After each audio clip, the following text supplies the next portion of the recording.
Bonjour, aujourd'hui on parle de la poésie. Alors premièrement, qu'est-ce que c'est un poème? La définition, c'est qu'un poème, c'est un texte littéraire, par exemple comme le texte narratif, écrit en vers ou en prose rythmée. Donc qu'est-ce que c'est la prose versus la poésie? Bien, la prose, c'est la forme ordinaire d'un discours écrit ou parlé. Donc par exemple, si tu es en train de parler avec tes parents, tu es en train de parler en prose. Tandis que quand tu utilises la poésie, ben, tu vas suivre certaines règles. Des règles, par exemple, en utilisant des vers, en utilisant des rimes, en utilisant des strophes, etc. C'est ce qu'on va voir aujourd'hui. Donc, la prose, c'est comme parler normalement, librement, et la poésie, c'est une structure particulière qu'on va donner aux phrases, aux paragraphes, etc. Donc, voici quelques types de poèmes. Donc, premièrement, les poèmes à forme fixe, c'est les poèmes vraiment, par exemple, qui vont être spécifiquement d'une certaine longueur, d'un certain nombre de phrases, etc. Et les poèmes à forme libre, c'est des poèmes qui sont plus libres, qui vont pas nécessairement rimer. Donc, il y a différents types de poèmes. Un autre type de poème, c'est le haïku. Le haïku, ça vient du Japon et c'est un poème de 3 vers libres. Je vais vous en montrer un exemple dans quelques instants. En fait, je vais vous le montrer maintenant. Donc ici, bourdonnement de l'abeille, les fleurs du printemps, les complices de la nature. Donc vous voyez, 3 vers qui n'ont pas le même nombre de pieds. On va voir ce que sont les pieds tantôt. C'est un peu comme des syllabes. Donc c'est vraiment une forme très libre, ça ne rime pas. Et ça, c'est un haïku. Ensuite de ça, un autre type de poème, c'est le calligramme. Le calligramme, c'est un poème qui est rédigé de manière à faire un dessin, à former une image. OK? Et l'exemple que je peux vous montrer, c'est celui que j'avais au début de mon PowerPoint ici. Donc, vous voyez ici, on a un poème qui parle d'une personne, puis on prend la forme d'une femme avec un grand chapeau. Maintenant, on va parler de la rime. Donc, quand 2 phrases riment, ou quand 2 vers riment plus précisément, quand on parle de poésie, c'est quand, à la fin, on a une sonorité qui se répète. On a le retour de 2 fois la même syllabe à la fin, de 2 ou de plusieurs vers. Par exemple, ce jour-là, l'amour était de retour. Ici, on a le « our » qui s'est répété 2 fois. Il y a différents types de rimes. Donc, premièrement, les rimes suivies, c'est quand, par exemple, on a « amour », « retour », et ensuite « chagrin », « matin ». Donc, ça, on va utiliser les lettres A, A, B, B pour représenter qu'on a 2 fois la même sonorité, par exemple le OUR et le OUR qui se sont répétés, et ensuite 2 fois le son IN qui s'est répété, donc c'est comme dire A, A, B, B. Sinon, on peut avoir des rimes embrassées, c'est quand on va avoir les rimes qui vont faire A, B, B, A. Par exemple, amour, matin, chagrin, retour.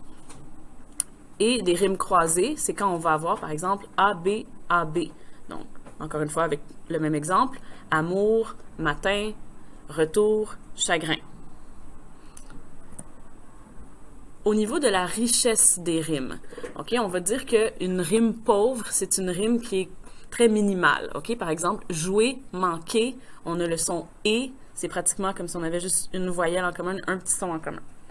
Ensuite de ça, une rime suffisante, c'est quand c'est un peu plus riche, hein, pour utiliser le même terme. Donc là, on a non seulement comme le « et » ici, mais on a le « ève » dans l'exemple que vous voyez. Donc, rêve, achève, on a non seulement le « est », mais le « veut » en plus.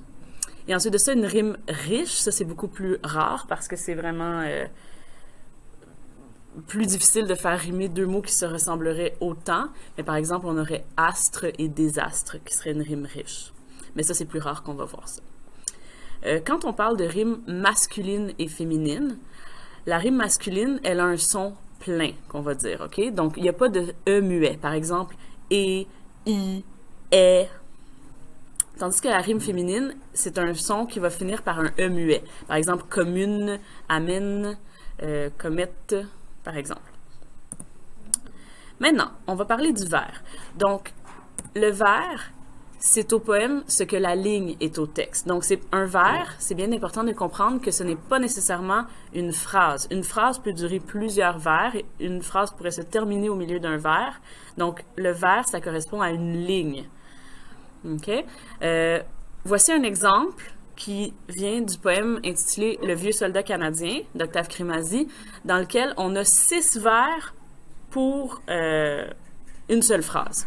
Donc, Or, dans ces tristes temps où même l'espérance semblait ne pouvoir plus adoucir leur souffrance, vivait un vieux soldat au courage romain, descendant des héros qui donnèrent leur vie pour graver sur nos bords le nom de leur patrie, la hache sur l'épaule et le glaive à la main.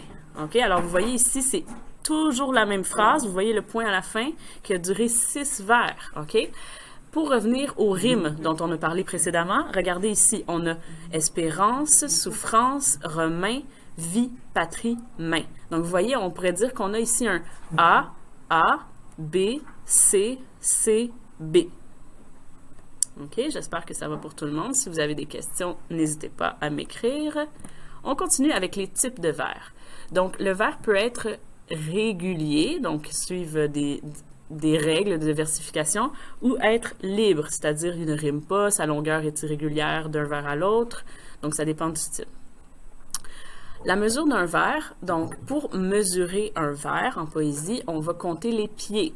Donc les pieds, c'est un peu comme les syllabes, mais pas exactement.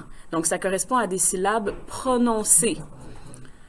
Alors, si vous regardez ici, je vais vous montrer un exemple. Ça, c'est une phrase, ou enfin un vers, on pourrait dire, qui est séparé en pieds. Donc, c'est vraiment par rapport à la prononciation. Qu'il verse à flot au plus lointain climat. Alors, vous voyez, vraiment en séparant par rapport à la prononciation, là, vous voyez ici le versa, ça forme ici un seul pied. Tandis que si on séparait le même vers, mais en syllabes, vraiment en pensant de façon plus à l'écrit, de façon un peu plus grammaticale, vous voyez ici le que et le il, ben, ils sont séparés, c'est même pas le même mot. Donc ici, on aurait 12 syllabes. Donc c'est pour vous illustrer que les pieds, ça ne correspond pas exactement aux syllabes, mais on peut dire que c'est semblable, c'est similaire. Maintenant, on désigne les vers selon leur nombre de pieds. Donc ça, c'est comment on appelle les vers. OK? Je pense vraiment pas que votre enseignant de français va vous demander de mémoriser ces informations-là, mais quand même, les voici. Donc, si on a un vers de une seule syllabe, ça s'appelle un monosyllabe. 2 syllabes, c'est un disyllabe. 3 syllabes, un trisyllabe. 4 syllabes, un tétrasyllabe. 5 syllabes, un pentasyllabe. Ça va vous faire penser à votre cours de mathématiques. 6 syllabes, un hexasyllabe. 7 syllabes, un heptasyllabe. Ensuite, octosyllabe, énéasyllabe, décasyllabe, endécasyllabe. Et celui qui est important, dont on parle souvent en poésie, c'est le 12 syllabes qu'on va appeler un alexandrin. Ou on pourrait dire aussi un dodécasyllabe, mais généralement on l'appelle un alexandrin. Et c'est beaucoup utilisé dans la poésie plus classique. Donc, maintenant on va parler de la strophe. La strophe en poésie, ça serait l'équivalent d'un paragraphe, c'est-à-dire qu'on saute une ligne quand on l'a terminé. Elle est formée de un ou de plusieurs vers qui ont un sens complet. Okay? Donc, changer de strophe, c'est un peu marquer une pause dans le texte. On saute une ligne entre chaque strophe afin de bien les séparer. Donc, les types de vers. Donc, encore une fois, il y a un nom qui existe pour désigner chaque type de vers. Donc, chaque type de strophe, pardon. Donc, une strophe qui aurait un seul vers, c'est un monostiche. Une strophe qui aurait 2 vers, c'est d'un distiche, OK? Et là, ici, voilà ceux qui sont importants, dont on va plus souvent parler. Une strophe qui a 3 vers, c'est un tercet, et une strophe qui a 4 vers, c'est un quatrain. Et puis voilà les autres, ils sont ici si ça vous intéresse. Mais pourquoi je vous parle particulièrement des strophes à 3 et à 4 vers? Parce qu'il y a un type de poème particulier qui s'appelle le sonnet. Et le sonnet, c'est vraiment un type de poème qui respecte des règles de versification très, très strictes. C'est-à-dire que un sonnet est formé de 14 vers qui sont distribués premièrement en 2 quatrains et ensuite 2 tercets. OK?